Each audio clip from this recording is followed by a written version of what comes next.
मेरी माँ एक सफेद बाघिन है। मेरे पापा भी एक सफेद बाघ हैं। लेकिन मैं एक छोटा काला बाघ निकला। इससे मेरे पापा इतने गुस्से में आ गए कि उन्होंने मेरी माँ को पूरे 3 दिन की सजा दी। फिर वो एक हफ्ते के लिए बगल वाले काले गुरिल्ला से लड़ने चले गए। फिर भी उन्हें मेरे खानदान का पता नहीं चला। गुस्से में आकर वो घर छोड़कर चले गए। उन्होंने मेरी माँ, मेरे भाई बाघ और मुझे छोड़ दिया। हालांकि मेरे हिसाब से वो भाई बाघ थोड़ा अनाड़ी है। जब मैं सिर्फ 1 महीने का था तो एक दिन मेरी माँ शिकार के लिए बाहर गईं और हमें, मेरे भाई और मुझे, गुफा में खेलते हुए वहीं छोड़ गईं। मेरा भाई खिलौना धीरे धीरे घसीटता हुआ बाहर आया। मुझे नहीं पता था कि एक बड़ा भालू वहां से गुजर रहा है। शिकारी होने के नाते वे कभी भी दुश्मन के बच्चे को गुजरने नहीं देते। भालू दहाड़ा और मेरे भाई पर टूट पड़ा। वो डर के मारे पैरालाइज हो गया था। उस जरूरी पल में मैं उसे घसीटकर वापस गुफा में ले गया। किस्मत से माँ ठीक समय पर वापस आ गए। हम बिना किसी नुकसान के निकल गए। मेरे पास सिर्फ बाघ का शरीर ही नहीं था, मेरे अंदर असल में एक इंसान की आत्मा थी। मैं शायद इस खतरनाक जंगल में मर जाता। इससे मुझ में खुद को बचाने की बहुत इच्छा हुई। खाने के समय माँ बाघिन हमारे सामने लेट जाती, धीरे से अपना पेट खोलती। पहले तो मैंने मना किया, लेकिन जब माँ का गर्म दूध मेरे पेट में गया तो मेरे पूरे शरीर में एक गर्म करंट फैल गया और मुझे लगा कि मैं फिर से जाग गई हूँ। इसलिए मैं अपने पीछे वाले शरारती छोटे भाई की तुलना में अंडे और चावल को लेकर ज्यादा उत्साहित थी। कई महीनों के विकास के बाद मैंने खुद को दूसरे बाघों से कुछ अलग पाया। पहली बात, मेरी भूख बहुत ज्यादा थी। हमेशा ऐसा लगता था कि मेरा पेट कभी भरा नहीं है।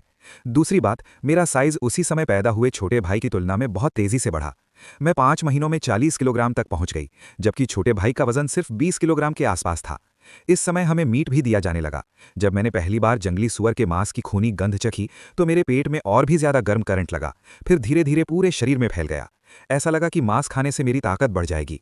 1 महीने बाद हम 6 महीने के हो गए और माँ बाघिन हमें शिकार के तरीके सिखाने लगी। अचानक माँ बाघिन की आंखों में एक ठंडी चमक दिखाई दी, जैसे उसने शिकार देख लिया हो। घास में चरते हुए सिका हिरणों का एक झुंड सामने दिखाई दिया और हर कुछ मिनट में एक हिरण अपने आसपास का जायजा लेने के लिए ऊपर देखता। मैं चुपचाप एक तरफ लेटा रहा, माँ बाघिन को देख रहा था, शिकार के दौरान उसके अनुभव से सीख रहा था। हम तीनों, माँ और बच्चे, हवा की दिशा में थे, इसलिए हिरण को हमारी गंध नहीं आ रही थी। माँ बाघिन मुड़ी और मुझे और मेरे भाई को वहीं रुकने का इशारा किया। इलाके का फायदा उठाते हुए वो हिरणों के झुंड की ओर रेंगती हुई बढ़ी और कुछ ही मिनटों में 100 मीटर की दूरी कम कर ली। फिर उस पल का फायदा उठाते हुए जब हिरण हैरान थे, माँ बाघिन नीचे घास से बिजली की तरह झपटी और अपनी तेज रफ्तार का इस्तेमाल करके उन्हें पकड़ लिया। उसने अपने वजन का फायदा उठाकर नर हिरण को गिरा दिया, फिर तेजी से अपने जबड़े मोड़कर बचने की कोशिश की और 30 सेकंड से भी कम समय में अपने शिकार को मार डाला। माँ बाघिन हिरण को घसीटकर मेरे और मेरे भाई के पास लाई, अपने मुंह के कोने से खून चाटा, 2 कदम पीछे हटी और लेट गई। साफ था, ये हमारे लिए पहले खाने का इशारा था। लेकिन मेरे भाई को मीट के खूनी स्वाद की आदत नहीं थी। जैसे ही उसने चुपचाप दूध पीने की कोशिश की, माँ बाघिन ने उसे जोर से थप्पड़ मार दिया। मेरे भाई का मुंह गंदगी से भरा था और वो बहुत दुखी लग रहा था। इस बीच मैं पहले से ही अपना खाना खा रहा था। अपना हिस्सा खत्म करने के बाद भी मुझे भूख लगी थी। मैं सावधानी से बचे हुए खाने की तरफ बढ़ा। ये देखकर माँ बाघिन बस धीरे से गुर्राई और अपना सिर घुमा लिया। उसकी बिना कहीं मंजूरी से मैंने हिरण का निचला शरीर खा लिया। उसी समय मेरे पेट से और भी ज्यादा गर्म करंट निकला। मुझे नहीं पता था कि ये गर्म करंट क्या है, लेकिन हर बार जब ये मेरे शरीर से गुजरता था तो मुझे एक कभी ना खत्म होने वाली जकड़न महसूस होती थी। अगले कुछ दिनों तक माँ बाघिन हमारे ठिकाने की खाली जगह पर हम दोनों भाइयों के साथ खेल खेल में कुश्ती करती रही। इस तरह उसने हमें शिकार करने और अपनी रक्षा करने के लिए ट्रेन और कंडीशन किया था। दिन धीरे धीरे बीत रहे थे, आराम से और गंभीरता से, जब तक कि एक दिन शिकार से लौटते समय माँ और उसके दोनों बच्चों ने जंगल में एक डरावनी चीख सुनी। ये एक अनजान भालू था। माँ बाघिन तुरंत घबरा गई और आसपास का नजारा देखने और उसका जायजा लेने के लिए एक ऊंची जगह पर कूद पड़ी। छोटा भाई वहीं रहा, उसका शरीर डर से कांप रहा था। उस रात उस अजीब भालू के दिखने के बाद मुझे ठीक से नींद नहीं आई। ये पहली बार था जब मैंने बाहरी दुनिया से इतनी जबरदस्त ताकत महसूस की थी। डर के मारे बाघिन ने हमारी सुरक्षा के लिए सैकड़ों किलोमीटर तक अपने इलाके में गश्त करना शुरू कर दिया। ये बहुत खतरनाक संकेत था। कई दिनों तक उसने हमें अपने साथ शिकार पर नहीं जाने दिया। इन गश्तों के दौरान हमने कुछ नहीं सुना या कोई दूसरा अनजान भालू या बाघ नहीं देखा। इससे उसने हमारा भरोसा पूरी तरह छोड़ दिया और वो हमें शिकार पर ले जाने लगी। फिर एक दिन कुछ अजीब हुआ। शिकार के दौरान हमें एक नर भालू मिला, जिसका वजन लगभग 300 किलोग्राम से ज्यादा था, लेकिन उसे पहले ही खा लिया गया था। सिर्फ उसका सिर और कंकाल बचा था। भालू की लाश के पास साफ दिख रहे बड़े बाघ के पंजों के निशानों से ये बात पक्की हो गई। अनजान बाघ की ताकत को देखते हुए माँ बाघिन घबराकर उसे देखने के लिए पास आई। अगर वो इस बड़े नर भालू का शिकार भी करना चाहती तो उसे गंभीर चोटों के साथ भारी कीमत चुकानी पड़ती। हालांकि जांच करने के बाद उसे उस अनजान बाघ पर चोट के कोई निशान नहीं मिले। मेरी रीढ़ की हड्डी में एक सिहरन दौड़ गई। अगर माँ और उसके दोनों बच्चे इस अनजान बाघ से टकरा जाते तो शायद वे जिंदा नहीं बचते। सुरक्षा के लिए माँ बाघिन के पास हमें एक अनजान जंगल में ले जाने के अलावा कोई चारा नहीं था। शायद अनजान बाघिन के दबाव में माँ बाघिन ने हम दोनों से जल्दी करने को कहा, लेकिन जिस बात का हमें सबसे ज्यादा डर था वही सच हुआ। पूरे जंगल में एक जोरदार दहाड़ गूंज उठी। माँ बाघिन ने देर नहीं की और धीरे से। उसके दिल पर बहुत ज्यादा दबाव था। माँ बाघिन को यकीन था कि कोई उसका पीछा कर रहा है, और शायद वो वही भालू था जिसे उसने पहले कभी नहीं देखा था। अब वो बस इतना कर सकती थी कि इस अनजान भालू से जितना हो सके उतनी दूरी बना के रखे। 2 घंटे तक माँ और उसके दोनों बच्चे बिना रुके दौड़ते रहे। जैसे ही वो घने घास के मैदान से निकलकर एक खुली जगह में दिखे, माँ बाघिन ने सबसे पहले रिएक्ट किया। 2-3 मीटर उछलकर उनका रास्ता रोक दिया और जोरदार दहाड़ लगाई। 200-300 मीटर आगे एक शानदार बहुत बड़ा भालू पहले से ही इंतजार कर रहा था। उसके साइज और फर को देखकर लग रहा था कि वो हाल ही में बड़ा हुआ भालू था, जिसका वजन कम से कम 270 किलोग्राम था। हालांकि माँ बाघिन आम मादा साइबेरियन बाघिन से बहुत बड़ी थी, लेकिन उसके पास इतने बड़े भालू से अपने 2 बच्चों को बचाने का कोई मौका नहीं था। उसे कुछ तो करना ही था। माँ बाघिन ने हिचकिचाते हुए उसने धीमी आवाज में गुर्राहट की ताकि दूसरी बाघिन डरकर भाग जाए, लेकिन माँ बाघिन की चेतावनी के सामने भालू बाघ ने न सिर्फ पीछे हटने का कोई संकेत नहीं दिया, बल्कि थोड़ी नरमी दिखाते हुए माँ बाघिन की तरफ कदम दर कदम बढ़ी। ऐसा लग रहा था कि वो पहले उससे बात करना चाहती थी।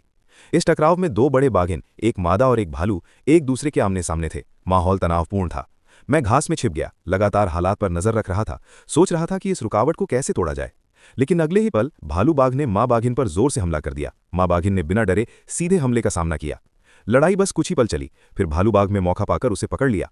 इतनी जोरदार टक्कर की वजह से माँ बाघिन का बैलेंस तुरंत बिगड़ गया और वो जमीन पर गिर गई।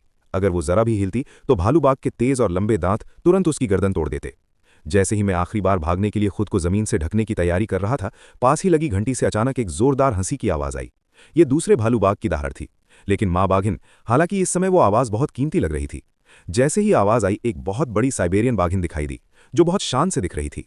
वो उस भालू बाघिन से ज्यादा ताकतवर, खूंखार और रौबदार थी जिसने माँ बाघिन को हराया था। उसके पूरे शरीर से बेकाबू होकर मारने का इरादा झलक रहा था। ये पिता बाघ था, जो गुस्से से भरा हुआ था। वो उस कातिल को कैसे बर्दाश्त कर सकता था जिसने उसकी पत्नी और बच्चों को नुकसान पहुंचाया था। अगले ही पल उसकी आंखें सिकुड़ गईं, उसकी बड़ी बड़ी मूछें तन गईं और वो बिजली की तरह उस अनजान भालू बाघिन पर झपटा। 2 जानवरों को मौत से लड़ते देखकर मुझे सच में एक बड़े भालू बाघ की डरावनी ताकत का एहसास हुआ। इस आगे पीछे की लड़ाई में दोनों तरफ से अपनी अपनी स्ट्रैटेजी अपनाई गई, लेकिन बाघ पिता ने अपने वजन और अनुभव के दम पर धीरे धीरे बढ़त हासिल कर ली। अचानक उस अनजान भालू बाघिन की एक आंख बाघ पिता ने फोड़ दी। जैसे ही वे फिर से लड़ने वाले थे, उस अनजान भालू बाघ ने अचानक अपना रूप बदला, मेरी और बाघिन माँ की तरफ दौड़ा, मुझे अपने पंजे से मारकर भाग गया। मुझे लगा जैसे मेरा पूरा शरीर फट जाएगा। किसी को उम्मीद नहीं थी कि ये भालू बाघ भाग जाएगा। इसी बीच बाघ पिता भारी कदमों से दौड़ता हुआ आया। उसकी आंखों में बेकाबू नरमी थी। उसे अभी भी कुछ पछतावा हो रहा था। अगर उसने उस घटिया बाघिन को सीधे मार दिया होता तो उसके बच्चों को ये बुरी दुखद घटना नहीं झेलनी पड़ती। लड़ाई में उसे भी काफी चोटें आई थीं, लेकिन अच्छी बात यह थी कि कोई भी गंभीर चोट नहीं थी। वो कुछ दिनों में ठीक हो जाएगा। मुझे नहीं पता कि मुझे बेहोशी से उठने में कितना समय लगा, जब मैं एक गर्म करंट में घिरा हुआ महसूस कर रहा था। मेरी चोटें तेजी से ठीक हो रही थीं। हालांकि मेरी तुलना में बाघिन माँ की हालत ज्यादा गंभीर थी। इतनी गंभीर चोटों का सामना करने वाले जानवरों के लिए ऐसा लगता है कि वे सिर्फ किस्मत के भरोसे ही रह जाते हैं। टाइगर मदर को ऐसा लग रहा था कि वो अपनी जिंदगी के आखिरी पड़ाव पर है। मैंने अपने शरीर के अंदर की रहस्यमयी एनर्जी को जगाने की कोशिश की, उसे टाइगर मदर के साथ शेयर करना चाहता था, लेकिन मैंने पाया कि ये पूरी तरह से मेरे कंट्रोल से बाहर था। आसपास के जंगल को देखते हुए मुझे अचानक एक आइडिया आया। शायद मुझे जंगल में अंदरूनी चोटों के इलाज के लिए कोई दवा मिल जाए। आखिर ज्यादातर दवाइयां जो इंसान इस्तेमाल कर सकते हैं, वो जानवर भी इस्तेमाल कर सकते हैं। ये गर्मियों की शुरुआत थी, साल का वो समय जब मौसम और पानी सबसे सही होते हैं। इसलिए इस समय बहुत सारी चीनी दवा वाली जड़ी बूटियां उगती और उगाती हैं।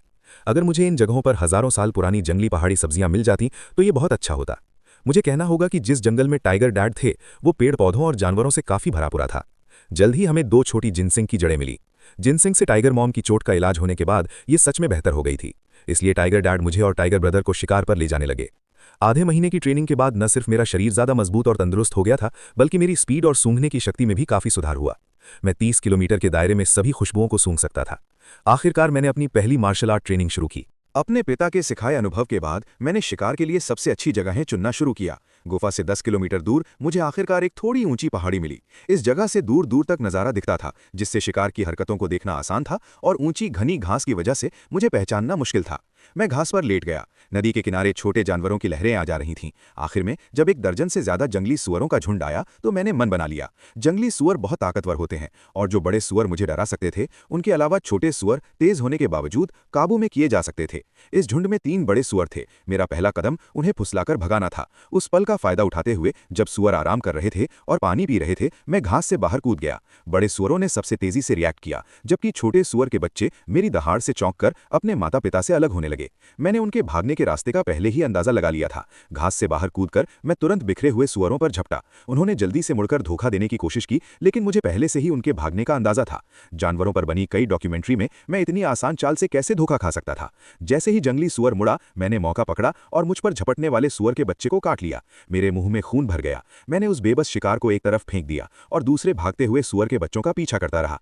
कई राउंड के बाद मेरा शिकार कामयाब रहा। पीछा करते समय मैं अपनी मसल्स और हड्डियों में बदलाव महसूस कर सकता था। वे बहुत मजबूत हो गई थीं, मेरी स्पीड काफी बढ़ गई थी और मेरा रिएक्शन टाइम दूसरे जानवरों से कई गुना तेज था।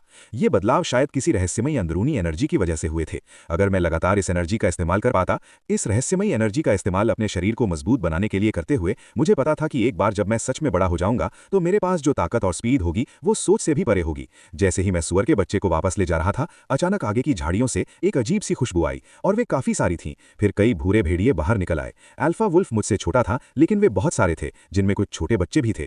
मुझे हैरानी हुई कि वे अपने पूरे परिवार को टाइगर के इलाके में क्यों ले जाएंगे, लेकिन मुझे डर नहीं लगा। अल्फा वुल्फ ने चेतावनी के तौर पर आसमान की तरफ दहाड़ा। मैं बच्चों पर ध्यान नहीं देना चाहता था, लेकिन आखिर ये टाइगर के पिता का इलाका था। टाइगर की गहरी दहाड़ सामने खड़े ग्रे वुल्फ के झुंड की तरफ गूंजी।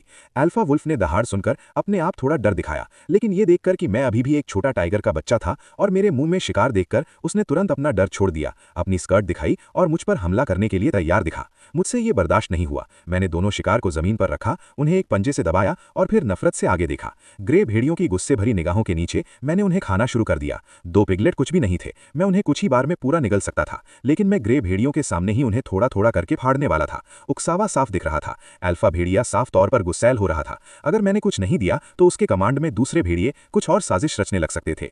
अल्फा भेड़िए ने ऑर्डर दिया और दूसरे ग्रे भेड़ियों ने कोई हिचकिचाहट नहीं दिखाई। कई मादा भेड़ियों ने अपने बच्चों को दूर छिपने में मदद की, जबकि बाकी झुंड मेरे चारों ओर एक घेरा बनाकर फैल गया। एक जोरदार लड़ाई शुरू होने वाली थी। भेड़ियों में से एक ने अल्फा भेड़िए पर हमला किया। झुंड को साफ तौर पर उम्मीद नहीं थी कि मैं, एक मामूली बच्चा, पहले हमला करूंगा। जब तक वे रिएक्ट करते, मैं पहले ही अल्फा भेड़िए को मार गिरा चुका था। पीछे के भेड़िए मुझे पकड़ रहे थे और मेरे पिछले हिस्से को नोच रहे थे, जिससे मुझे कई चोटें आईं।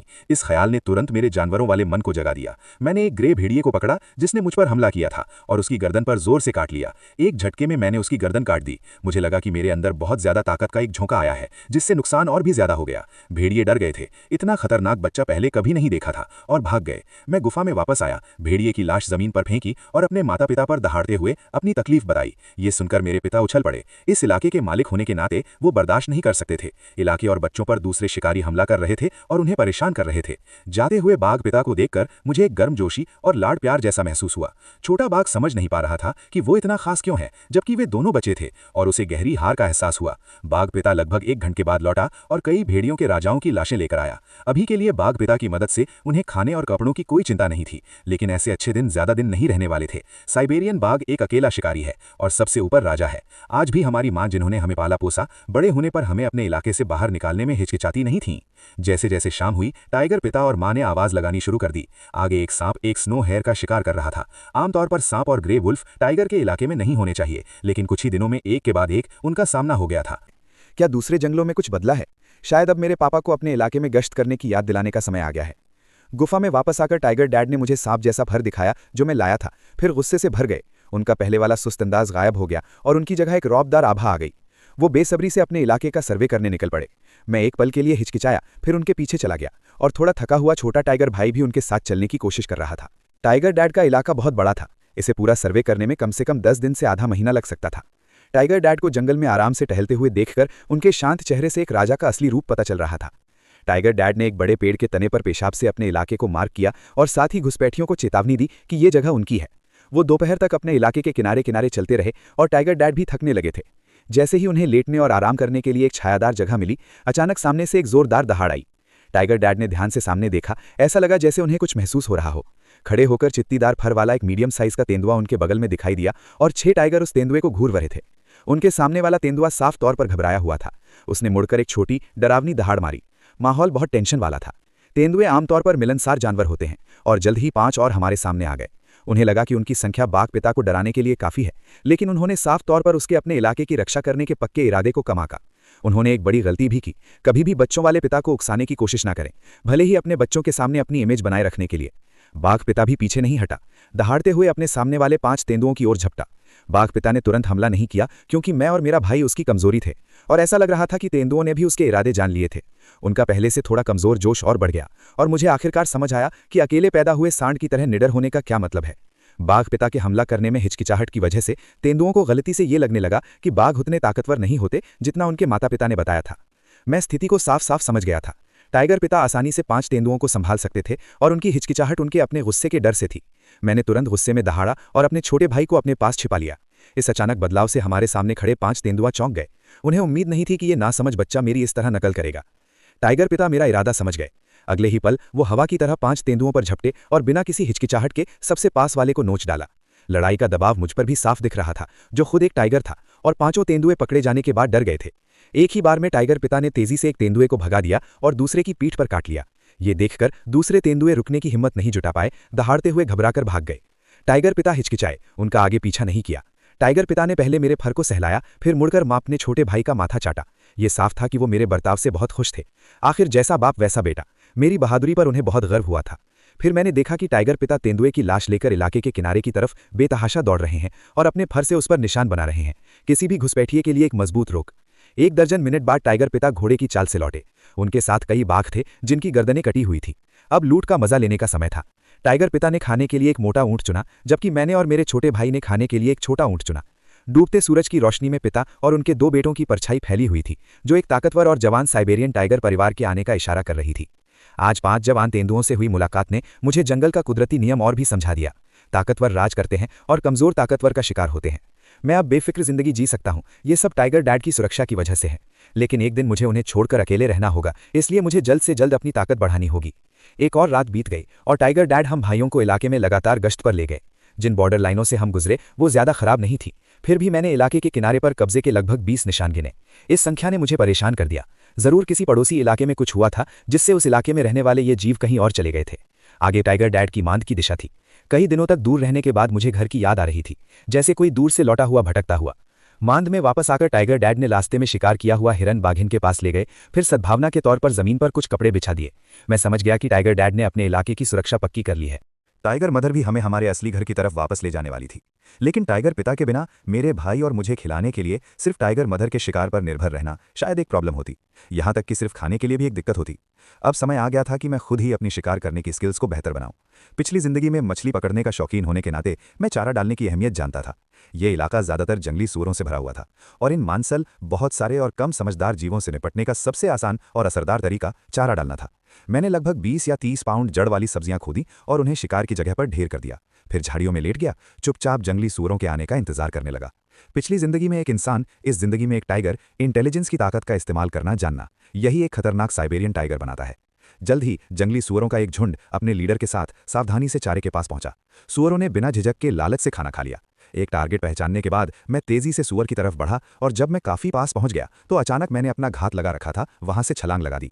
बड़े जंगली सूअर को नजरअंदाज करते हुए मैं लगातार 50 या 60 पाउंड वजन वाले सूअर का पीछा करता रहा। मुझे लगा कि मैं उससे आगे नहीं भाग सकता। सूअर में चालें चलनी शुरू कर दी। उसकी पहली चाल ने मुझे चौंका दिया और लगभग मेरा बैलेंस बिगड़ गया। जब तक मैंने संभला और फिर से तेजी पकड़ी, सूअर कुछ दूर भाग चुका था। आमतौर पर साइबेरियन टाइगर की आदतों के हिसाब से ऐसे शिकार को छोड़ देना चाहिए, लेकिन मेरे अंदर एक रहस्यमयी एनर्जी के सहारे मैंने एनर्जी खर्च की परवाह नहीं की और तेजी से मैंने फिर से सूअर का पीछा किया। कई किलोमीटर तक दौड़ा और आखिरकार उसे काबू में कर लिया। जब मैं टाइगर की मांद में लौटा तो टाइगर के माता पिता और बच्चे पहले ही सो चुके थे। अगले दिन टाइगर माँ हमें ले गई, जबकि टाइगर पिता हमें छोड़ने नहीं आया और मांद में ही रहा। उसके लिए ये उसकी लंबी टाइगर जिंदगी का बस एक छोटा सा हिस्सा था। लेकिन जैसे ही मैंने टाइगर मदर के इलाके में कदम रखा, कुछ बदल गया। अपनी तरह के गंदे पैरों के निशान बिखरे पड़े थे। एक टाइगरेन और उसके 3 बच्चे। टाइगर मदर जंगल में धीरे धीरे चल रही थी। उसकी सांसों से हल्की जलने वाली खुशबू आ रही थी। वो डरावनी लग रही थी। उसकी नजरें सिर्फ घुसपैठिए पर टिकी थी। हालांकि दोनों टाइगर मदर थीं और उनके बच्चे थे, लेकिन उसे कोई दया या हमदर्दी नहीं हुई। अपनी मान से 1 दर्जन किलोमीटर दूर उसे फिर से घुसपैठिए के निशान मिले। उसके बाद एक बड़े टाइगर की लाश मिली। टाइगर मदर का दिल गुस्से से जोर से धड़क रहा था। ऐसा लग रहा था जैसे कोई अजनबी अचानक उसके घर में घुस आया हो, तबाही मचा दी हो और पीछे सड़ते हुए कचरे का ढेर छोड़ गया हो। टाइगर मदर चलते हुए गुस्से से दहाड़ रही थी। उसकी आवाज किसी शांत अधेड़ उम्र की औरत की तरह थी जो किसी को डांट रही हो। जैसे ही अंधेरा हुआ, टाइगर मदर ने दहाड़ना बंद कर दिया और आसपास के जंगल को चुपचाप देखने के लिए एक ऊंची जगह ढूंढ ली। वो जंगल से भागते जानवरों की आवाजें ध्यान से सुन रही थी। अचानक उसकी नजर उस तरफ गई और मुझे लगा कि मैंने एक हल्की सी गुर्राहट सुनी। 2 या 300 मीटर आगे नीचे जंगल में एक पतली सी बाघिन हमें घूर रही थी। एक पल के लिए उनकी आंखें मिली। माँ बाघिन दहाड़ी और दूसरी बाघिन भी उतनी ही खूंखार थी। जब दो बाघ मिलते हैं तो शुरू करने का समय नहीं होता, वे तुरंत भिड़ जाते हैं। दो आम घरेलू बिल्लियों की तरह लड़ते हुए उन्होंने एक दूसरे पर अपने पंजे मारे, एक दूसरे को नोचते हुए और जमीन पर लौटते हुए। हालांकि इस सीन में भालू बाघ की लड़ाई जैसी शान नहीं थी, लेकिन ये उतना ही खूनी और बेरहम था जिसमें शक की कोई गुंजाइश नहीं थी।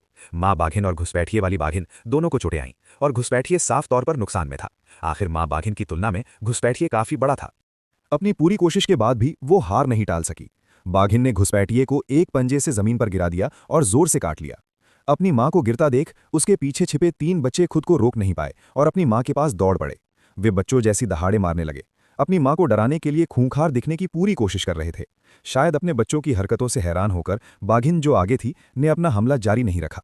सभी जीवों में भावनाएं होती हैं, खासकर एक बाघिन में जो एक मां भी है। थोड़ी देर बाद जमीन पर लेटी बाघिन में थोड़ी ताकत आई और वो अपने पंजों से खुद को सहारा देते हुए खड़ी होने की कोशिश करने लगी। अपने दुश्मन को खड़ा होते देख बाघिन ने मान लिया कि वो अभी भी आखिरी बार लड़ने के लिए तैयार है। उसकी आंखें, जो थोड़ी नर्म हो गई थीं, तुरंत तेज हो गईं और वो फिर से हमला करने के लिए तैयार थीं। हालांकि घुसपैठिए को विरोध के नतीजे का अंदाजा लग गया था। बाघिन की नज़र में वो असल में उसकी तरफ लेट गया। उसे देखते ही उसका चेहरा ढीला पड़ गया। क्योंकि दूसरे ने मरने वाले की इज्जत छोड़ दी थी, इसलिए वो दूसरे और उसके बच्चों को नहीं मारेगा, लेकिन उन्हें अपने इलाके से बाहर निकालना तो तय था। बाघिन मां दूसरे को अपना इलाका छोड़ते देखकर ही शांत हुई। आज के सीन ने उसे बहुत सावधान कर दिया था। ये बाघिन जिसने उसके इलाके में घुसपैठ की थी, अगर दूसरे बाघों से लड़ाई में उसे नहीं हारी तो जरूर किसी हादसे का शिकार हुई होगी और अपने बच्चों की रक्षा और देखभाल करने की काबिलियत खो बैठी होगी। एक अकेली खूंखार नर बाघिन अकेले 3 बच्चों को पाल रही हो, बाघिन मां की दया से भी शायद कुछ दिनों से ज्यादा नहीं टिकेगी। हर दिन इलाके की गश्त पर बाघिन मां के साथ जाने के अलावा मैं उसका इंतजार करता कि वो मेरा पेट भरने के लिए मीट लाए। अगर मैं इस सर्दी में बच गया तो अगले साल मुझे एक सच्चा बाघ माना जा सकता है। हर रात मैं चुपके से एक्सरसाइज करने निकल जाता, अपनी पिछली जिंदगी की रात और सुबह की रूटीन को फॉलो करता। इसके अलावा मैं अपनी मसल्स और एक्सप्लोसिव पावर को मजबूत करने के लिए और पेड़ों पर चढ़ने की कोशिश करता था।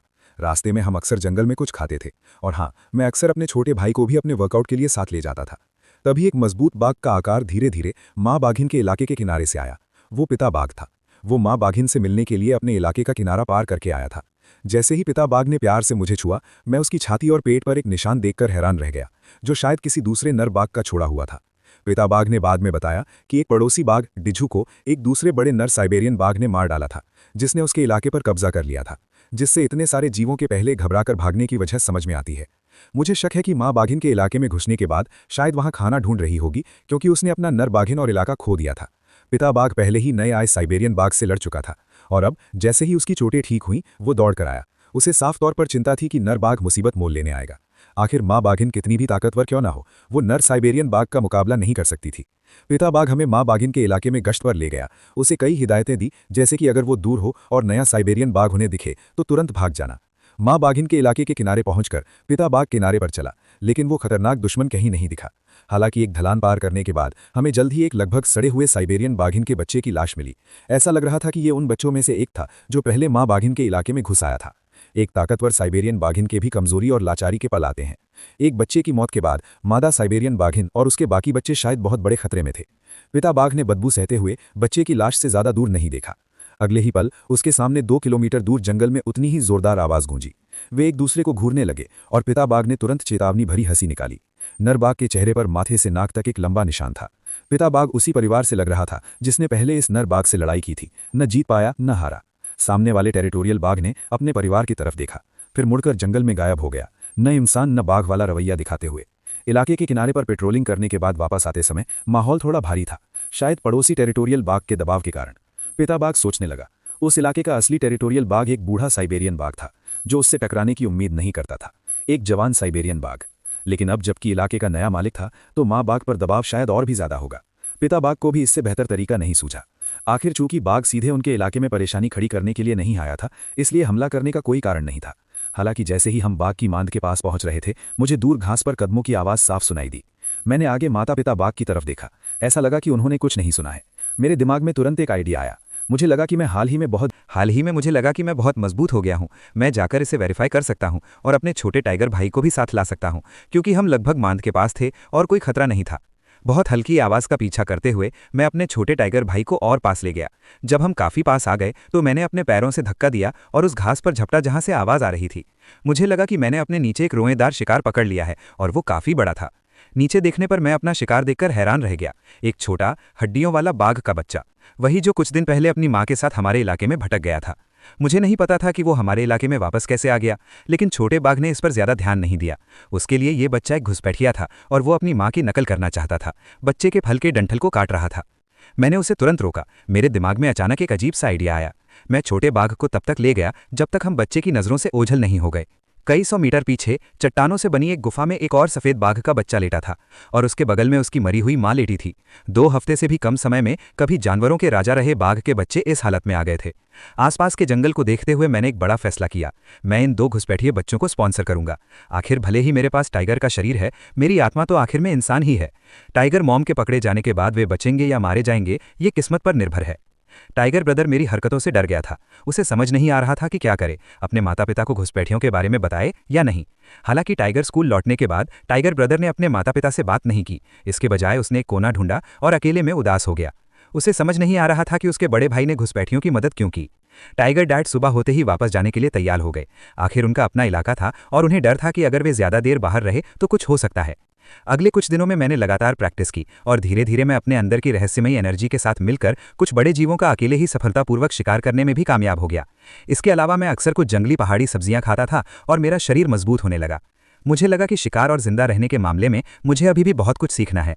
मेरे पास इंसानों जैसी समझ और सोचने का तरीका है, साथ ही साइबेरियन टाइगर जैसा सुपर शरीर भी है। अगर मैं दोनों को मिला दूं तो इंसानी समझ, ताकत और खूंखारपन वाला एक साइबेरियन टाइगर इस पहाड़ी जंगल की चोटी पर खड़ा हो सकता है। इस दौरान जब भी मुझे मौका मिलता, मैं चुपके से उन 2 घुसपैठिए बच्चों को खाना खिला देता था, जिसमें से कुछ उसने खुद पकड़ा था। लेकिन मुझे जो बात परेशान करती थी वो ये थी कि शिकार करने का हुनर माँ से बेटे को मिलता है और इन दोनों बच्चों को आखिरकार शिकार करने का हुनर सीखना ही होगा। इसलिए ऐसा लगा कि ये काम भी मुझे ही करना होगा। हाल ही में शिकार की ट्रेनिंग और 2 अनाथ बच्चों को खाना खिलाना मेरी रोज की जिंदगी में शामिल हो गया। कुछ समय की ट्रेनिंग और शिकार का अनुभव जमा करने के बाद मेरे स्वभाव में एक बड़ा बदलाव आया और मेरा शरीर अब लगभग माँ टाइगर जितना बड़ा हो गया था। ठीक इसी वजह से मुझे अपने साथ हो रहे गलत बर्ताव ज्यादा साफ दिखने लगा। न सिर्फ माँ टाइगर मेरे लिए हर बार कम खाना लाती थी, बल्कि शिकार करते समय मुझे कभी कभी डांट भी पड़ती थी। कभी कभी तो मैं चेतावनी के तौर पर 2 जोरदार दहाड़ भी निकालता था। मैं समझ गया कि टाइगर की माँ मेरे साथ एक बड़े बच्चे जैसा बर्ताव करने लगी थी। आखिर जैसे जैसे टाइगर बड़ा होता है, उसकी इलाके पर कब्जा करने की आदत धीरे धीरे मजबूत होती जाती है और उसकी भूख में अचानक बढ़ोतरी ने टाइगर की माँ को खतरा महसूस करवाया था। हालांकि मैं अपनी माँ को छोड़कर अकेले रहने के लिए अभी बड़ा नहीं हूँ, लेकिन मुझ में पहले से ही इलाके और चीज़ों के लिए उनसे मुकाबला करने की आदत है। इसलिए मेरी माँ का मेरे प्रति रवैया और खराब होता जा रहा है। शायद इस सर्दी के बाद वो मुझे बेरहमी से भगा देगी। ये कुदरती नियम है जिसे साइबेरियन टाइगर लाखों सालों से अपने जिंदा रहने के लिए बनाए हुए हैं। अगर मैं अपने पिता के इलाके में शिकार करने भी जाता हूं तो मुझे पहले उनकी मंजूरी और रिहाई चाहिए, नहीं तो मैं एक घुसपैठिया हूं और अगर मैं अपना बेटा भी हूं तो भी मेरे पिता मुझ पर कभी रहम नहीं करेंगे। मेरे पिता से हमसे मिलने का समय तेजी से आ रहा है और मैं इस बार इस बारे में उनसे बात करने का प्लान कर रहा हूं। आखिर मेरी माँ के इलाके में बहुत कम छोटे शिकार बचे हैं, इसलिए जब भी मैं अकेले शिकार करने जाता हूं तो हमेशा टाइगर की मान से 30 किलोमीटर दूर जाता हूं। अचानक खतरा आ गया। जैसे ही मैं एक मूस की लाश को घसीटते हुए वापस आ रहा था, रास्ते में बिखरे खून की महक हवा में फैल गई।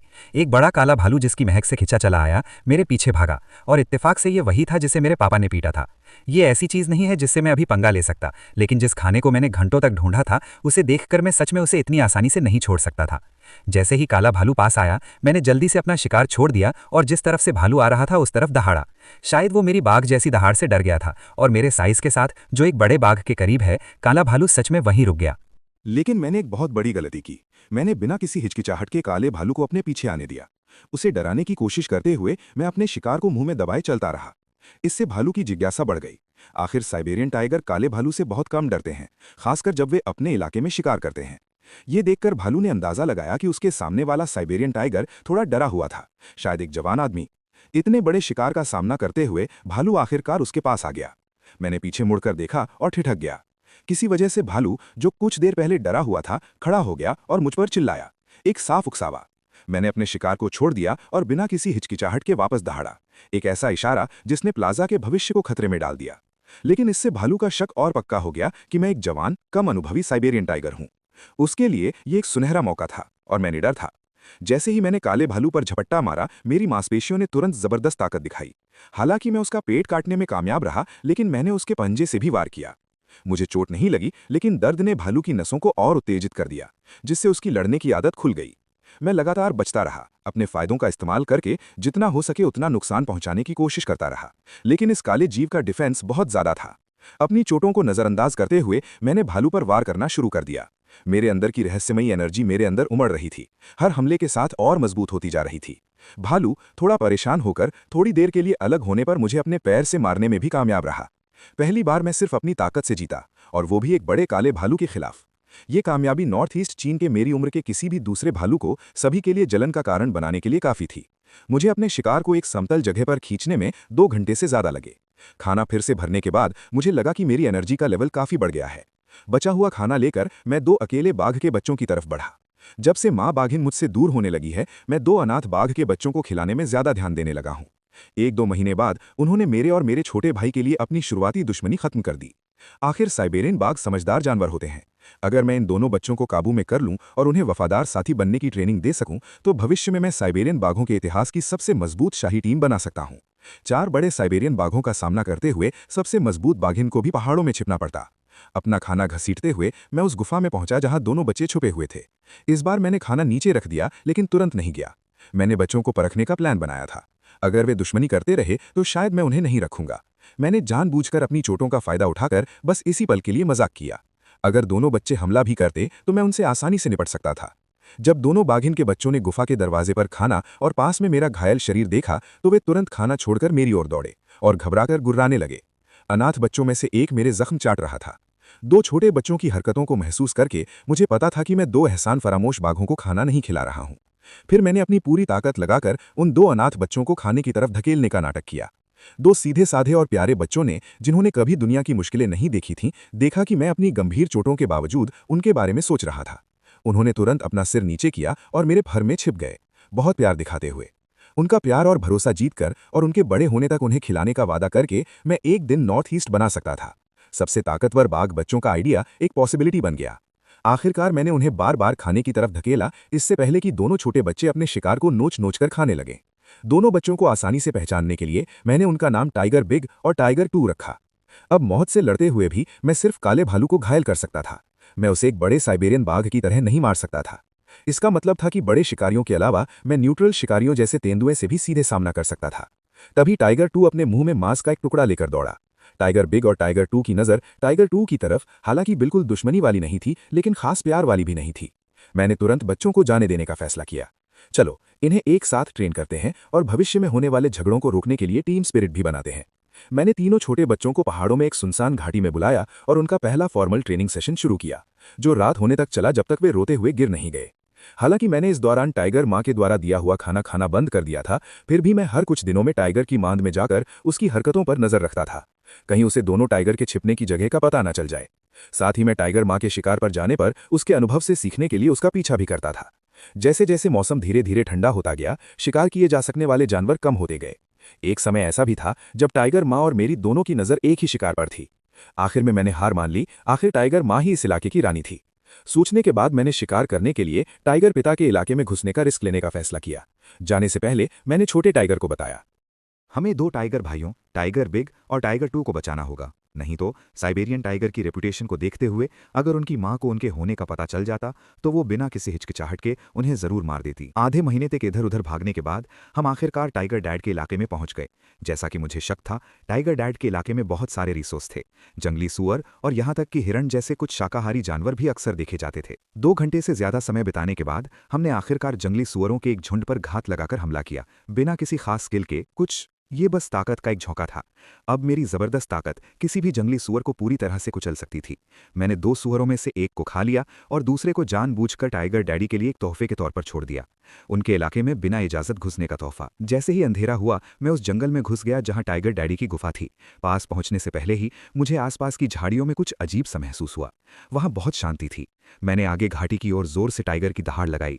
इसके तुरंत बाद झाड़ियों में छिपे टाइगर डैडी ने धीरे धीरे खुद को दिखाया। मुझे लगा कि अगर मैं जल्दबाजी में अंदर घुसा तो शायद उसे मार पड़ेगी। आखिर मैं अब एक टाइगर हूं और मैं पहले से ही टाइगर डैडी के लिए एक तरह का खतरा हूं। शायद ये महक थी। जानी पहचानी महक ने टाइगर पिता को हैरान कर दिया। 1-2 महीने बाद बच्चा लगभग बड़े साइज का हो गया था। सबसे समझदार पिता भी कुछ देर के लिए कंफ्यूज हो जाता। मैंने उसकी आंखों में घबराहट साफ देखी और आह भरी। मैंने धीरे से अपना सिर नीचे किया और पीछे हट गया, अपने साथ लाए जंगली सुअर को दे दिया, ये दिखाते हुए कि मेरा कोई और इरादा नहीं था। टाइगर पिता आगे बढ़ा, मेरे शिकार को दिखाते हुए। उसकी आंखें शिकार और मेरे बीच इधर उधर घूम रही थी। मैंने सब्र से इंतजार किया, जल्दी नहीं थी। आखिर ये कोई अजीब बात नहीं थी कि बेटा पिता हो और साइबेरियन टाइगर्स के बीच राजा बनकर इलाके पर दावा करे। लगभग 1 घंटे तक चले टकराव के बाद टाइगर पिता ने आखिरकार अपना फैसला कर लिया। वो कुछ कदम आगे बढ़ा, मेरे फर को सहलाया, धीमी आवाज में गुर्राया और फिर मुड़कर मेरे साथ लाए जंगली सुअर को लेकर चला गया। हालांकि अब उनका मेरे प्रति पहले जैसा प्यार भरा रवैया नहीं रहा, फिर भी उन्होंने मुझे कुछ समय के लिए अपने इलाके में रहने दिया। उनका रिएक्शन उम्मीद के मुताबिक और अनएक्सपेक्टेड दोनों था। मैंने सोचा था कि मुझे बेरहमी से भगा दिया जाएगा या सजा दी जाएगी, लेकिन उन्होंने मुझे कुछ छूट दी और उनका बर्ताव इतना सीधा नहीं था। शायद इस समझौते में मेरे लिए पिता के प्यार का उनका आखिरी काम था, लेकिन मुझे पता था कि मजबूत बनना निश्चित रूप से सही काम है और भले ही इसका मतलब अपने माता पिता से अलग होना हो, मुझे इसका कभी अफसोस नहीं होगा। मैं अपने पिता के इलाके से लड़खड़ाते हुए गुजरा। उस पल मुझे अकेलापन महसूस हुआ। शायद हर साइबेरियन टाइगर ने ऐसे पल महसूस किए होंगे। मेरे माता पिता की मदद के बिना मेरी दुनिया बहुत बड़ी होती। अपने पिता की इजाज़त मिलने के बाद मुझे भरोसा था कि सर्दी आने पर मैं भूखा नहीं मरूंगा। अपना मकसद पूरा करने के बाद मैंने वापस जाने का फैसला किया। मैं थोड़ी दूर आगे खुली जगह पर चला गया। अचानक एक तेंदुए की लाश दिखाई दी। बेचैनी की एक तेज भावना ने मुझे तुरंत मुड़कर दूसरी दिशा में भागने पर मजबूर कर दिया। हालांकि मुझे अपने आसपास का होश नहीं था, फिर भी मैंने अपने मन की सुनी और तेजी से उस ओवरलैपिंग एरिया को पार करते हुए टाइगर मदर के इलाके में घुस गया। जैसे ही मैंने राहत की सांस ली, मेरी रीढ़ की हड्डी में एक ठंडक दौड़ गई। एक भालू बाघ मुझे बेपरवाह नजरों से घूर रहा था। मैंने जबरदस्ती अपने शरीर में होने वाली कांपने की आवाज को रोका। वो भालू बाघ मेरे निशानों पर नजर रख रहा था। मुझ पर डर की एक लहर छा गई। अगर मैं जरा भी धीमा होता तो अब तक मैं एक लाश बन चुका होता। भालू की मौत जैसी बेपरवाही का सामना करते हुए मैं पीछे नहीं हटा, बल्कि उसके सामने खड़ा रहा, उसी नजर से जवाब दिया। मैंने चुपचाप इस खतरे को याद किया और बड़ा होने पर इसका बदला लेने की कसम खाई। लेकिन अचानक मेरे दिल में एक बेचैनी उठी जो अभी अभी शांत हुई थी। फिर जंगल में एक गुस्से वाली चीख गूंजी जो सीधे उस जगह की ओर बढ़ रही थी जहां 2 अनाथ टाइगर के बच्चे टाइगर 1 और टाइगर 2 छिपे हुए थे। धत तेरी की! मैंने चौंक कर सोचा और फिर पूरी तेजी से गुफा की ओर भागा। उस पल गुफा के सामने की जमीन कांपी, मेरा रास्ता रोक दिया, क्योंकि माँ बाघिन अपने रोए खड़े करके खड़ी थी। माँ बाघिन कितना भी दहाड़े, छोटा भाई आगे खड़ा रहा, हिलने से मना कर दिया। मेरी आखिरी सलाह याद करके उस छोटे भाई ने पहली बार अपनी माँ पर दहाड़ा। माँ बाघिन उसकी धीमी दहाड़ से हैरान रह गई। उसे यकीन नहीं हो रहा था कि उसका बच्चा इस तरह बर्ताव करेगा। उसके लिए ये बहुत शर्म की बात थी। अपने बेटे के बार बार रोकने से गुस्सा होकर उसने अपना जोरदार पंजा उठाया और 10 मीटर दूर छोटे भाई को थप्पड़ मार दिया। फिर माँ बाघिन एक एक करके बड़े भाई और छोटे भाइयों के पास पहुंची। हालांकि मैं ठीक समय पर पहुंचा। माँ बाघिन के सामने खड़ा होकर मैंने तुरंत चेतावनी देते हुए दहाड़ा। मैं अपनी माँ से तब तक नहीं लड़ना चाहता था जब तक बहुत जरूरी न हो। हालांकि बाघिन माँ ने मेरी चेतावनी को नजरअंदाज कर दिया और मेरे कंधे पर काटने के लिए अपना मुंह खोल दिया।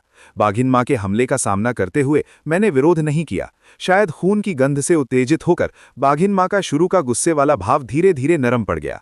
आखिर बाघ भी अपने बच्चों को नहीं खाते। वो अब भी अपने परिवार के आखिरी निशान को संभाल कर रखती थी, लेकिन उसे समझ नहीं आ रहा था कि उसका बेटा घुसपैठियों के बच्चों की मदद क्यों करेगा। बाघिन माँ के हाव भाव बदलते रहे और आखिरकार उसने कोई फैसला कर लिया। उसने आखिरी विदाई के तौर पर जोर से बाघिन की दहाड़ लगाई, फिर बिना पीछे देखे चली गई। छोटे बाघ को एहसास हुआ कि क्या हो रहा है और वो बाघिन माँ के पीछे भागा, लेकिन उसने उसे फिर से लात मारकर भगा दिया। ये सीन देखकर मुझे बहुत बुरा लगा। मुझे और मेरे भाई को हमारी माँ ने बेरहमी से भगा दिया था। हालांकि मैंने सोचा था कि एक दिन मेरे माता पिता मुझे भगा देंगे, लेकिन मुझे उम्मीद नहीं थी कि ये इतनी जल्दी हो जाएगा। लेकिन भविष्य के प्लान के लिए मुझे 2 बच्चों टाइगर बिग और टाइगर लिटिल की रक्षा करनी थी। अगर वो इस सर्दी में जिंदा रह गए तो मैं इस जंगल का भविष्य का पक्का राजा बनूंगा। वो अब यहाँ और नहीं रह सकते थे। हमें जल्द से जल्द एक सुरक्षित जगह ढूंढनी थी जो हमारे माता पिता के इलाके के पास हो, लेकिन दूसरे नर बाघ के इलाके से अलग भी हो। मुझे तीनों शावकों को एक टेम्पररी शेल्टर तक पहुंचाने में 2 घंटे लगे। ये पानी के स्रोत के पास था और एक नेचुरल चट्टान भी, शायद इसलिए कि वो अभी तक एडजस्ट नहीं हुआ था। टाइगर लिटिल अभी भी कंफ्यूज लग रहा था, लेकिन मैं उसे दिलासा देने के लिए और आगे नहीं गया। हर साइबेरियन टाइगर का अपना रास्ता होता है, लेकिन मैं चाहता था कि मेरे छोटे भाई की जिंदगी अलग तरह की हो। अब मुझे 3 शावक पालने हैं और मुझे ये पक्का करना है कि वो हर दिन एक ठीक ठाक वजन का शिकार करे। बाकी 3 शावकों को शिकार की टेक्निक सिखाने की जिम्मेदारी भी मुझ पर आती है। थोड़ी देर आराम करने के बाद मैं तीनों शावकों के साथ निकल पड़ा, लेकिन जैसे ही हम माँ टाइगर के इलाके के किनारे पहुंचे, जंगल से अचानक शोर मच गया। मैंने तीनों छोटे शावकों को घास में छिपने के लिए कहा और जल्द ही ग्रे भेड़ियों का एक झुंड आ गया, जिनमें लगभग 20 बड़े और छोटे थे। हालांकि वे बड़े नहीं थे, लेकिन उनकी संख्या काफी थी। हमें नहीं पता था कि वे कहाँ जा रहे हैं, लेकिन बच्चों की सुरक्षा के लिए हमने इंतजार करने का फैसला किया। हालांकि प्लान हमेशा उम्मीद के मुताबिक नहीं होते। 2 या 3 भेड़िए अनजाने में हमारे छिपने की जगह की ओर बढ़ रहे थे। शायद झुंड वहां आराम करने का प्लान बना रहा था। शिकारी होने के नाते वे स्वाभाविक रूप से किसी भी संभावित घात लगाने वाली जगहों को देखना चाहते थे। मैंने बच्चों को जितना हो सके शांत रहने का इशारा किया। चारों ओर देखते हुए मेरे मन में एक इमरजेंसी प्लान था। अगर हमें पकड़ लिया जाता तो बच्चे चढ़ने के लिए एक ऊंचा पेड़ ढूंढ सकते थे। पीछे से कोई खतरा नहीं होगा। 1 दर्जन बड़े ग्रे भेड़ियों का सामना करने पर भी मुझे डर नहीं लगा। कई भेड़िए आगे बढ़े। कुछ कदम चलने के बाद वे अचानक रुक गए, जैसे उन्हें कोई ऐसी खुशबू आ गई हो जिससे वे डर गए हों। उनके हाथ पैर बेकाबू होकर कांपने लगे। ये देखकर मुझे पता था कि मैं अब और नहीं छिप सकता। इससे पहले कि ग्रे भेड़िए अपने साथियों को चेतावनी देने के लिए दहाड़ते, मैंने पहला हमला किया। चूंकि मुझे पकड़ लिया गया था, एक साइबेरियन टाइगर होने के नाते मुझे पहल करनी थी। ग्रे भेड़ियों ने तुरंत कई बार दहाड़े मारी, फिर जल्दी से खुद को बचाने के लिए इकट्ठा हो गए। अपनी संख्या का फायदा उठाकर वे बार बार चेतावनी देते रहे, मुझे डराकर भगाने की कोशिश करते रहे। एक जोरदार गहरी टाइगर दहाड़ सुनाई दी और अल्फा वुल्फ के अलावा, जो काफी शांत रहा, बाकी ग्रे भेड़िए घबरा गए। अल्फा वुल्फ ने अपने दांत दिखाते हुए पीछे हटने का कोई इरादा नहीं दिखाया। बदकिस्मती से उसने कभी सोचा भी नहीं था कि मैं एक साइबेरियन टाइगर हूं जिसमें इंसानी आत्मा है, जिसका कोई अंदाजा नहीं लगाया जा सकता। मैं झुंड में घुस गया, अपने पंजे के एक ही वार से अल्फा पर हमला कर दिया, जिससे वो उड़ गया। मैं रुक गया क्योंकि मैं भूरे भेड़ियों के झुंड से घिरा नहीं रहना चाहता था। ये देखकर भेड़ियों की हिम्मत नहीं हुई और वे और देर तक नहीं रुक सके। अपनी पूंछ पैरों के बीच दबाकर चारों तरफ भाग गए। पेड़ पर इंतजार कर रहे 3 छोटे भेड़िए तने से नीचे उतर आए। उनके लिए मैं एक बड़े साइबेरियन टाइगर से भी ज्यादा खतरनाक था। उनकी आंखें तारीफ से भरी थीं। मैंने धीरे से गुर्राया। मेरी नज़र जिस तरफ भूरे भेड़ियों का झुंड गया था, वहां जाते हुए मेरे अंदर अजीब तरह से एक मुश्किल का एहसास हुआ। इस नरक जैसी जगह पर आने के बाद से मैंने अपने आसपास शिकारियों और शिकार की बहुत ज्यादा मौजूदगी देखी थी।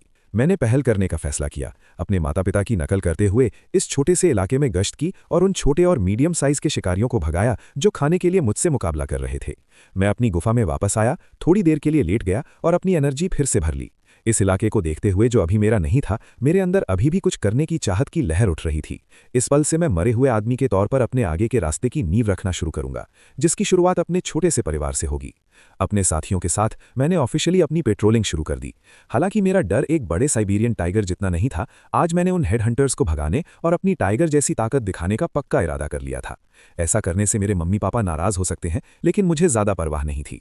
आखिर इस सर्दी के बाद इस इलाके में मेरे लिए कोई जगह नहीं होगी। आज फिर से इलाके में पेट्रोलिंग करते हुए मुझे एक ऐसा अनुभव हुआ जो मुझे पहले कभी नहीं हुआ था। शायद मेरी टाइगर की दहाड़ बहुत तेज थी, क्योंकि इससे आखिरकार मेरे मम्मी पापा चौंक गए, जो दूर मेरे पापा के इलाके में अपने हनीमून पर थे। मेरे पापा समझ गए कि मैं क्या कर रहा हूं और अपनी नाराजगी निकालने के लिए टाइगर की दहाड़ लगाई। मैंने टाइगर डैड की चेतावनी को दिल पर ले लिया। आखिर मैं उनका बेटा हूं और जब तक मैं कुछ ऐसा नहीं करूंगा जो लाइन पार करे, वे मेरे साथ कुछ नहीं करेंगे। इसके अलावा टाइगर डैड अभी अपने हनीमून पर हैं और उनके पास इन चीजों के लिए टाइम नहीं है। अभी उनके लिए बच्चे पैदा करना सबसे जरूरी चीज है। जब टाइगर डैड ने चेतावनी के तौर पर दहाड़ लगाई तो मेरा भी मन किया कि मैं वापस जाऊं। उस पल मुझे समझ आया कि साइबेरियन टाइगर बड़े बच्चों के साथ घोंसला क्यों बनाते हैं। सच में बागी बच्चे। हालांकि मैं लगभग एक बड़े टाइगर के साइज का हूं, लेकिन हमेशा कुछ जानवर ऐसे होते हैं जो डरते नहीं हैं। पास ही एक छोटी पहाड़ी पर 2 तेंदुए एक साथ बैठे थे, दूर से मुझे पेट्रोलिंग करते हुए देख रहे थे। थोड़ी देर उन्हें ध्यान से देखने के बाद मैंने अपने सामने वाले दोनों तेंदुओं को तुरंत पहचान लिया। पहले जब टाइगर डैड मुझे और मेरे छोटे भाई को इलाके में पेट्रोलिंग पर लेकर गए थे तो उन्होंने एक तेंदुए को मार डाला था। ये तेंदुआ हमारे सामने वाले भाइयों में से एक था। शायद पहाड़ों की मुश्किलों की वजह से उनका ऑरा बहुत ज्यादा कंट्रोल में आ गया था, या शायद टाइगर डैड की मौजूदगी से डरकर उन्होंने तुरंत मुझ पर हमला नहीं किया। हालांकि मैंने अपने परिवार के लिए उनकी नफरत को कम करके आका था। जैसे ही अंधेरा हुआ, मैं अपने 3 छोटे भाइयों को गुफा में वापस ले गया। 2 तेंदुए धीरे धीरे जंगल से निकले और मेरा रास्ता रोक लिया। मुझे नहीं पता कि इन 2 बचे हुए लोगों में मेरे बाघ की ताकत को चुनौती देने की हिम्मत कहां से आई। मैं इस उकसावे का फायदा उठाकर उन्हें एक मिसाल बनाऊंगा। बचे हुए दोनों तेंदुए मुझे पहचान गए। आखिरकार उनके बाघ पिता ने उनके भाइयों को मारा था, इसलिए उनके लिए मुझसे यानी उनके बच्चे से बदला लेना तो बनता ही था। मैंने अपने बाघ भाइयों को पीछे से बचाया और दूर खड़े 2 तेंदुओं पर ऐसे दहाड़ा जैसे कोई राजा किसी चुनौती का इंतजार कर रहा हो। हालांकि मैं आम बाघ के बच्चे से बहुत बड़ा था, फिर भी तेंदुए भाइयों ने मुझे गंभीरता से नहीं लिया। वे मेरे दोनों ओर एक साथ खड़े थे। लड़ाई होने वाली थी। आसपास के जंगल में कई बचे हुए देख रहे थे। इस लड़ाई में मुझे राजा बनने का अपना रास्ता पक्का करने के लिए तेंदुए भाइयों को जबरदस्त ताकत से हराना था। पहला कदम तेंदुए भाइयों का सामना करना था। घिरा हुआ मैंने पहला हमला किया। महीनों के जिंदा रहने के अनुभव के बाद तेंदुए भाई और भी ज्यादा तालमेल बिठाने लगे थे। जब मैं एक पर हमला करता तो दूसरा हमला कर देता। जब मुझे बचाव के लिए मुड़ना पड़ता तो दूसरा तेंदुआ भी दूसरी तरफ से उसी तरह हमला करता। मुझे अपने शरीर पर चर्बी की मोटी परत का डर नहीं था। एक तेंदुए के काटने से भी मेरी आंतें नहीं फटती, लेकिन अगर मैं किसी तेंदुए को काटने का मौका पकड़ता तो ये जानलेवा होता। इसलिए मैंने अपनी सारी एनर्जी अपने सामने वाले तेंदुए पर लगा दी। हालांकि मेरी अभी की स्पीड किसी तेंदुए के मुकाबले कुछ भी नहीं थी। हर बार जब मैं तेंदुए को काटने ही वाला था तो वो चकमा दे देता, लेकिन मैंने जल्दी ही उसका मुकाबला करने का एक तरीका ढूंढ लिया। मैंने आगे वाले तेंदुए का लगातार पीछा करने का नाटक किया, बस एक दिखावा। जब पीछे वाला तेंदुआ हमला करने के लिए मेरे पास आया तो मैं अचानक मुड़ा और काट लिया। हालांकि तेंदुए की रीढ़ की हड्डी सख्त और कमजोर थी, लेकिन एक बड़ी मादा साइबेरियन बाघिन के काटने जितनी भयानक ताकत ने उसे तुरंत 2 टुकड़ों में तोड़ दिया। दूसरा तेंदुआ अपने भाई के बुरी तरह गिरने से डरकर घबरा गया और भाग गया। उसके मन में लाल बालों वाला बाघ का बच्चा इतना खूंखार नहीं होना चाहिए। मेरे पीछे के 3 बच्चों की सुरक्षा के लिए मैंने पीछा करना जारी नहीं रखा। मुझे विश्वास है कि आज की लड़ाई उन देखने वालों को दिखा देगी, बाघों ने मेरी ताकत पहचान ली थी। अब बड़े साइबेरियन बाघों के अलावा किसी में भी मुझसे आमने सामने लड़ने की हिम्मत नहीं थी। इस छोटी सी बात को सुलझाने के बाद मैं अपने 3 छोटे बाघ बच्चों को अपनी गश्त पर ले गया। तभी मुझे हवा में एक जानी पहचानी खुशबू आई। दूर पहाड़ी की तरफ देखने पर पिता बाघ फिर से दिखाई दिया। इस बार उसने मुझ पर कोई आवाज नहीं की, बस उसकी गहरी शानदार आंखें मुझे दूर से देख रही थीं, जैसे कुछ बता रही हों, शायद पहचान रही हों। हालांकि जैसे ही मैं जंगल के किनारे पर था, माँ बाघिन के इलाके में घुसने ही वाला था, पास के जंगल से एक और भालू बाघिन की दहाड़ गूंजी। ये बिल्कुल अनजान थी। कुछ मिनट बाद जंगल की दूसरी तरफ से एक और भालू और बाघिन की दहाड़ सुनाई दी। एक दूसरा अनजान बड़ा भालू और बाघिन दिखाई दिया। मेरा दिल तनाव और बेचैनी से जोर से धड़कने लगा। तभी दूर से एक जानी पहचानी और भी गहरी बाघिन की दहाड़ गूंजी। जैसे किसी याद से मैंने आखिरकार राहत की सांस ली। टाइगर डैड, जो अपने जमाने में एक भालू और बाघिन थे, मेरे गवाह थे। बाहर के दूसरे भालू और बाघ उस इलाके में घुसने की हिम्मत नहीं करते थे जब तक कि टाइगर डैड लड़ाई हार न जाएं। लेकिन ये नामुमकिन था। साइज और ताकत के मामले में टाइगर डैड बड़े साइबेरियन बाघों के मौजूदा ग्रुप से मजबूती से ऊपर थे। थोड़ी देर हिचकिचाने के बाद मैंने इलाके के किनारे किनारे चलने का फैसला किया। पहले, माँ बाघिन के इलाके की सबसे बड़ी बाघिन होने के अधिकार का सम्मान करना। दूसरा, मैं नए आए बड़े भालू को देखना चाहता था। ये शायद एक जवान घूमता हुआ बड़ा भालू था जो इलाके पर कब्जा करने के लिए जगह ढूंढ रहा था, या शायद किसी मौजूदा इलाके के बाघ के इलाके के किनारे आकर उसे दहाड़ मारकर उकसा रहा था। अगर भालू जवाब नहीं देता या उम्र और कमजोरी के लक्षण दिखाता तो मैं मौके का फायदा उठाता। उस अनजान भालू को अपनी आंखों से देखने और उसकी ताकत का अंदाजा लगाने से मुझे भविष्य के लिए प्लान बनाने में मदद मिलती। मैं जितना आगे बढ़ता, मेरी बेचैनी उतनी ही बढ़ती जाती। एक बाघ का अंदाजा अक्सर बहुत सही होता है, इसलिए मैंने छोटे बाघ को बड़े बाघ के आगे चलने को कहा। टाइगर 2 और मैं दूसरी दिशा में आगे बढ़े, जबकि मैं उस दिशा में आगे बढ़ा जहां से बाघ की दहाड़ आई थी। सच में 2 किलोमीटर से भी कम चलने के बाद मैंने पेड़ों के बीच से फुर्तीला बड़ा साइबेरियन बाघ देखा। मेरे अंदर लड़ने की एक तेज इच्छा जाग उठी। शायद कुछ महसूस करते हुए साइबेरियन टाइगर ने मेरी तरफ सावधानी से देखा, यहां तक कि मेरे छिपने की जगह के पास से गुजरते हुए भी। हालांकि वो हाल ही में बड़ा हुआ था, लेकिन इस समय उसका वजन, ताकत और काटने की ताकत सब मुझसे कहीं गुना ज्यादा थी। अभी लड़ने के लिए दौड़ना साफ तौर पर बेवकूफ़ी होगी। अपनी लड़ने की इच्छा को दबाते हुए मैंने टाइगर को अंदर से देखा। मैं आगे निकल गया था और अगर मेरे पास बस 6 महीने और होते तो मैं इस जंगल में अजेय होता। उस समय मुझे बिल्कुल पता नहीं था कि मेरा लड़ने का जोश और मजबूत होता जा रहा था, जिससे मुझे इंसान जैसा महसूस नहीं हो रहा था। मेरी माँ टाइगर अंडे देते समय मेरे पिता के साथ हुए हादसे को लेकर परेशान थी, इसलिए मैं उसके इलाके में शिकार कर रहा था, जो मेरे और मेरे 3 बच्चों के गुजारे के लिए काफ़ी था। उस दिन जब मैं 3 बच्चों को शिकार करने की टेक्निक सिखा रहा था तो कुछ अजीब हुआ। जिस इलाके में 3 साइबेरियन टाइगर के इलाके एक दूसरे से मिलते थे, वहां जंगल में लहरों वाली दहाड़ें गूंज रही थीं। दहाड़ें गुस्से से भरी थीं और मेरी तेज सुनने की शक्ति की वजह से मैंने दूसरी हल्की आवाज़ें भी सुनी। मुझे तुरंत एहसास हुआ कि 2 भालू और बाघिन लड़ रहे हैं। मैं तुरंत अलर्ट हो गया और तेजी से दौड़ा। मैं बहुत एक्साइटेड था। मैंने ऐसा सीन पहले कभी नहीं देखा। इलाके के लिए लड़ाई। आज इस मजे में शामिल होने और अपनी सोच को बड़ा करने का सही मौका था। वो 10 किलोमीटर से ज्यादा भागा और एक ऊंची जगह से वो लड़ाई को साफ देख सकता था। टाइगर की डरावनी दहाड़ सुनकर पास के जंगल के जानवर भाग गए। उनमें से एक नया बड़ा साइबेरियन टाइगर था जिसे हमने पहले देखा था, और दूसरा पिता टाइगर नहीं था बल्कि एक बड़ा टाइगर था जो हमेशा उसके साथ पड़ोस के इलाके में शांति से रहता था। शायद इस भटकते हुए टाइगर ने पिता टाइगर को देखा था और तुलना करने और जज करने के बाद इस लोकल टाइगर को चुनौती देने का फैसला किया जो पिता टाइगर से कमजोर लग रहा था। दोनों बाघ इंसानों की तरह खड़े थे। उनके पिछले पैर उन्हें सहारा दे रहे थे और वे एक दूसरे के शरीर के ऊपरी हिस्से को अपने पंजों से खरोंच रहे थे। जल्द ही दोनों खून से लथपथ हो गए। बाद में सिर्फ पंजों से एक दूसरे को खरोंचना उनके शाही अंदाज को दिखाने के लिए काफी नहीं रहा। दोनों भालू और बाघों ने अपना जबरदस्त हमला फिर से शुरू कर दिया। उनके लड़ने का तरीका बेरहमी से भरा था। साइबेरियन बाघों में ये आमतौर पर सबसे क्रूर और खूंखार होता था। किसी भी तरफ से कभी सच में हार नहीं मानी या हार नहीं मानी। जैसे ही रात हुई, दोनों भालू और बाघ अपनी शुरुआती आपसी हमलों को झेलने के बाद अब एक भयानक लड़ाई में उलझ गए। जो भी पहले हार मानेगा और कमजोरी दिखाएगा उसे जानलेवा झटका लगेगा। वे ये भी जानते थे कि आसपास के जंगल शिकारियों से भरे हुए हैं और दूसरे की हार देखकर उनका दबदबा और मजबूत हो जाएगा। हालांकि दोनों घायल थे, किसी भी शिकारी ने उन्हें कम नहीं आंका। इसके बजाय उन्होंने हैरानी दिखाई। लगभग आधे घंटे के बाद इलाके का बाघ जोर नहीं झेल पाया और उसके अगले पैर में चोट लगने से और भी ज्यादा थोड़ा डगमगाया। हालांकि उसने जल्दी ही खुद को सुधार लिया, लेकिन उसके दुश्मन ने मौके का फायदा उठाया। एक झपट्टा मारकर नए बने इलाके के बाघ को घुमक्कड़ ने पकड़ लिया। कोई सस्पेंस नहीं था। साइबेरियन बाघों में भी बाघ दूसरे बड़े साइबेरियन बाघ के काटने की ताकत का सामना नहीं कर सका। जीतने वाला सामने आ गया था और नया बना इलाका। मेरा हाथ एक बार फिर इस युवा साइबेरियन भालू बाघ पर पड़ा। इस हारे हुए साइबेरियन बाघ ने हारने वाले की किस्मत को साफ साफ दिखाया। इसलिए मैं चुपचाप लेटा रहा, ताकत जमा करता रहा। तब तक इंतजार करता रहा जब तक मैं राजा बनने के अपने रास्ते पर चलने के लिए काफी मजबूत ना हो जाऊं, अलग अलग इलाकों को चुनौती दूं और राजाओं का राजा बन जाऊं। मैं अपने पिता से भी ज्यादा मजबूत बनना चाहता हूं, बड़े जंगल पर राज करना चाहता हूं, इंसानों से सीखकर साइबेरियन बाघों का राजा बनना चाहता हूं, उन्हें एक एक करके हराना चाहता हूं, उन्हें इलाके देना चाहता हूं और उनसे अपने हुक्म मनवाना चाहता हूं। जैसे जैसे तीनों बच्चे बड़े होते हैं, उनकी भूख काफी बढ़ जाती है और मुझ पर शिकार करने का दबाव बढ़ता जा रहा है। हम चारों की जरूरतों को पूरा करने के लिए मुझे जल्दी से अपना इलाका बनाना होगा। अपनी मां का इलाका छोड़ने के बाद मैं ज्यादा सावधान हो गया, क्योंकि मेरे पिता के अलावा इस इलाके में 2 और अनजान भालू बाघ हैं। उनसे मिलना पक्का जानलेवा होगा। और किस्मत में लिखा था, जैसे ही मुझे कुछ देर के लिए आराम करने की जगह मिली, पीछे जंगल से एक बड़े भालू बाघ के कदमों की आवाज आई। मुझे हैरानी हुई कि क्या ये बड़ा भालू बाघ वही है जिसे मेरे पिता ने पहले अंधा कर दिया था। मुझे लगा कि अंधे बाघ के कुछ और ही इरादे हैं। मैं तुरंत एक ऊंची जगह पर कूद गया और बाघ के इलाके की तरफ देखा। पक्का ये अंधा बाघ ही था, लेकिन उसका बर्ताव अजीब था। वो अपने मुंह में एक भालू बाघ का सिर लिए हुए था जो अभी तक सड़ा नहीं था, और वो पिता बाघ और नए इलाके वाले बाघ के इलाके के किनारे की तरफ बढ़ रहा था। मुझे न सिर्फ तसल्ली हुई बल्कि चिंता भी हुई। डर था कि मेरा पिछला अंदाजा धीरे धीरे सच हो रहा है। अगर ये भालू बाघ का सिर पिता बाघ के इलाके में आ गया तो नतीजे सोच से भी परे होंगे। उस पल मेरे मन में एक डरावना ख्याल आया। क्या ऐसा हो सकता है कि अंधा बाघ जानबूझकर ये परेशानी खड़ी कर रहा हो ताकि पिता बाघ और युवा भालू बाघ के बीच झगड़ा हो? भले ही पड़ोस का युवा भालू बाघ पिता बाघ को ना हरा पाए, फिर भी वो अपने युवा शरीर से उसे कुछ चोटें तो पहुंचा ही सकता था, और फिर अंधा बाघ उस पर हमला करने का मौका ढूंढ लेगा। इस अंदाजे से मेरे रोंगटे खड़े हो गए। मैंने अपनी पिछली जिंदगी में जानवरों पर बनी बहुत सारी डॉक्यूमेंट्री देखी थी। मुझे यकीन नहीं हो रहा था कि एक साइबेरियन बाघ दूसरे बाघ को अपना शिकार बनाने की साजिश कर सकता है। अपने शक को पक्का करने के लिए मैंने चुपके से दूर से अंधे बाघ का पीछा किया। मैं बेबस होकर देखता रहा जब अंधा बाघ पिता बाघ के इलाके में घुसा। करीब 10 मिनट बाद वो बाहर नहीं निकला। भालू बाघ का सिर गायब था और शायद वो पिता बाघ के इलाके में जंगल में कहीं था।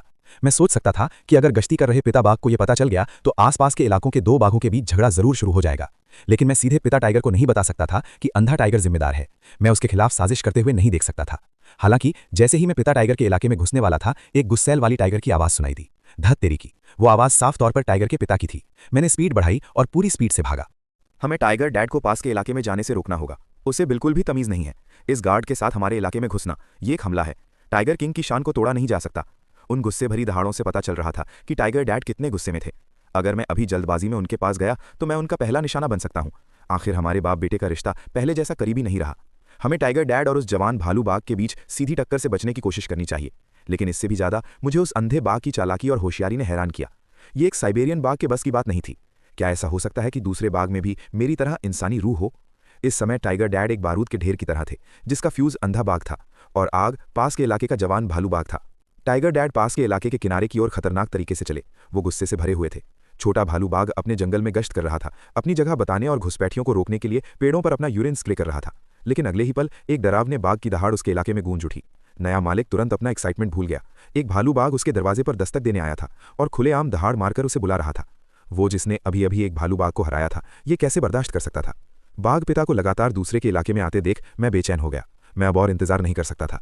जब बाघ पिता छोटे भालू बाघ के इलाके में घुसा तो मैंने बाकी सब बातों को नजरअंदाज करके पास के जंगल से बाघ की दहाड़ लगाई, जो माँ बाघ की दहाड़ की नकल थी। ऐसा लगा कि बाघ पिता ने दूर से ही इसे सुन लिया और दहाड़ से जवाब दिया। बाघ पिता को वहीं रुका हुआ देखकर मैंने राहत की सांस ली।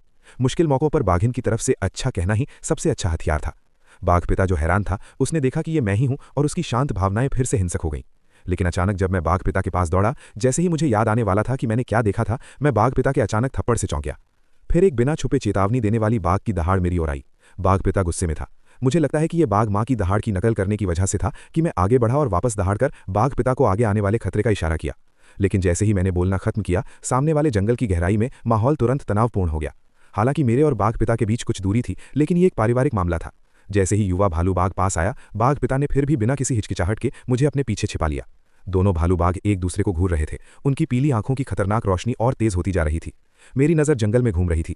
मेरा अंदर का एहसास मुझे बता रहा था कि अंधा बाघ, जो इस योजना का मास्टरमाइंड है, किसी कोने से देख रहा है। कुछ सेकंड बाद दोनों भालू बाघ एक साथ एक दूसरे की तरफ तेजी से बढ़े। बाघ पिता, जो लड़ाई के मैदान का अनुभवी था, जैसा कि उम्मीद थी, उसने अपने कमजोर पंजे से एकदम सही दूरी से थप्पड़ मारा। ठीक उसी समय जब छोटा भालू बाघ उस पर झपटा, छोटे भालू बाघ ने पूरी थप्पड़ की ताकत झेली। उसकी आंखों में डर और बेचैनी की एक चमक थी। उसने अपना थोड़ा चक्करदार सिर हिलाया, अपनी पोजीशन ठीक की और एक बार फिर नए जोश के साथ बाघ पिता पर हमला किया। लेकिन पहली बार की तरह बाघ पिता ने अपने अनुभव का फायदा उठाते हुए उसे फिर से थप्पड़ मारा। बाघ पिता की छोटे भालू बाघ के साथ नजदीकी ने उसे बहुत बेइज्जती महसूस कराई। उसके दोनों हमलों का एक दूसरे ने बिल्कुल भी ध्यान नहीं दिया। उसके चेहरे पर एक थप्पड़ पड़ा जिससे उसे बहुत दर्द हुआ। छोटा भालू बाघ अब और बर्दाश्त नहीं कर सका, खतरनाक और गुस्से में दहाड़ने लगा।